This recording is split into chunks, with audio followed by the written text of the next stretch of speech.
नमस्कार दोस्तों, कैसे हैं आप सभी लोग। आप सभी लोगों का मेरे चैनल पे बहुत बहुत स्वागत है। दोस्तों, नागपंचमी का त्यौहार हर साल सावन मास की शुक्ल पक्ष की पंचमी तिथि को मनाया जाता है।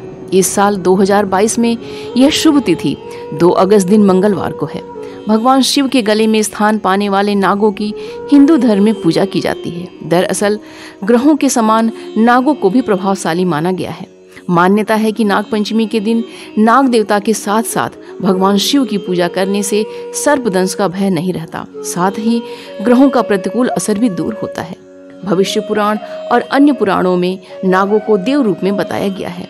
यह कहीं भगवान शिव के हार रूप में नजर आते हैं तो कहीं भगवान विष्णु की सैया रूप में। इतना ही नहीं, सागर मंथन के समय नाग को महत्वपूर्ण भूमिका में रस्सी रूप में दिखाया गया है। पुराणों में तो कई दिव्य नाग और नागलोक तक की बातें की गई हैं। इन्हीं कथाओं और मान्यताओं के कारण हिंदू धर्म में नागों को देवताओं के समान पूजनीय बताया गया है और पंचमी तिथि को नाग देवता को समर्पित किया गया है।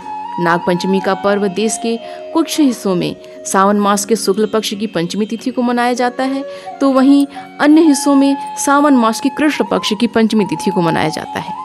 कुंडली में अगर काल सर्प योग, ग्रहण योग, गुरु चांडाल योग आदि अशुभ योग पाए जाते हैं तो नागपंचमी के दिन नाग देवता की पूजा करके इन दोषों से मुक्ति पा सकते हैं। काल सर्प दोष से मुक्ति के लिए इस दिन भारत के कई तीर्थ स्थलों पर नाग देवता की पूजा आराधना की जाती है। प्राचीन काल से ही नाग देवता की दूध से अभिषेक करने की परंपरा चली आ रही है। दूध से नागों का अभिषेक किया जाता है, परंतु नागों को कभी भी दूध नहीं पिलाना चाहिए, यह उनके लिए विष के समान है। नागपंचमी के दिन नागों की पूजा के साथ ऋषि आस्तिक के जन्म की कथा और सर्प यज्ञ की कथा पढ़ने से भी नाग देवता प्रसन्न होते हैं। इस दिन घर के मुख्य द्वार पर दोनों ओर गाय के गोबर से नाग का चित्र बनाने से भी नागदंश का भय दूर होता है, ऐसी प्राचीन मान्यताएं कहती हैं। दोस्तों, नागपंचमी के दिन नाग पूजा को लेकर भविष्य पुराण में एक रोचक कथा मिलती है।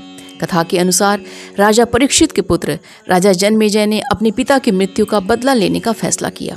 राजा परीक्षित की मृत्यु तक्षक नाग के काटने से हुई थी, इसलिए राजा जन्मेजय ने यज्ञ से संसार के सभी सांपों को बलि चढ़ाने का निश्चय किया।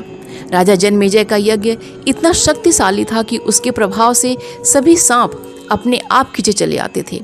तक्षक नाग इस यज्ञ के भय से पाताल लोक में जाकर छिप गया। राजा जन्मेजय ने भी तक्षक नाग की मृत्यु के लिए यह यज्ञ शुरू किया था, लेकिन काफी देर बाद तक तक्षक नाग नहीं आया। तब राजा ने ऋषियों और मुनियों से मंत्रों की शक्तियों को और बढ़ाने को कहा, जिससे तक्षक नाग यज्ञ में आकर गिर जाए। मंत्रों की वजह से तक्षक नाग यज्ञ की ओर खींचे चले जा रहे थे। उन्होंने सभी देवताओं से जान बचाने का आग्रह किया। तब देवताओं के प्रयास से ऋषि जरत्कारु और नाग देवी मनसा के पुत्र आस्तिक मुनि नागों को हवन कुंड में जलने से बचाने के लिए आगे आए। ब्रह्मा जी के वरदान के कारण आस्तिक मुनि ने राजा जन्मेजय के यज्ञ को समाप्त करवाकर नागों के प्राण बचा लिए थे। जिस दिन ब्रह्मा जी ने आस्तिक मुनि द्वारा नागों को बचाने का वरदान दिया था, उस दिन पंचमी तिथि थी। इसके साथ ही जिस दिन आस्तिक मुनि ने राजा जन्मेजय के यज्ञ को समाप्त करवाकर नागों के प्राण बचाए थे, उस दिन सावन मास की पंचमी तिथि थी। इसलिए सांपों को पंचमी तिथि और सावन की पंचमी तिथि अति प्रिय है। इसलिए पंचमी और सावन मास की पंचमी तिथि को नाग पंचमी का त्यौहार मनाने की परंपरा महाभारत काल से ही चली आ रही है। दोस्तों, अगर आपको मेरा यह वीडियो पसंद आए तो प्लीज़ इसको लाइक कीजिए और मेरे चैनल को सब्सक्राइब कीजिए।